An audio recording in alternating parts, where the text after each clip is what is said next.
Мы продолжаем исследовать Благовещенск и искать интересные места для времяпровождения. Сегодня мы отправились в парк «Патриот». Это удивительное место, где история оживает перед глазами. Музей представляет целый комплекс, воссоздающий быт партизанского отряда времен Великой Отечественной войны. Здесь можно увидеть КПП, столовую, школу, пожарный пункт и другие постройки.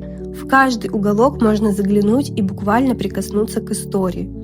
Это настоящее путешествие в прошлое, где все детально проработано. Также на территории парка проводят экскурсии, но записываться на них надо заранее. В общем, мы очень советуем к посещению, ведь даже без экскурсовода это оказалось невероятно интересно.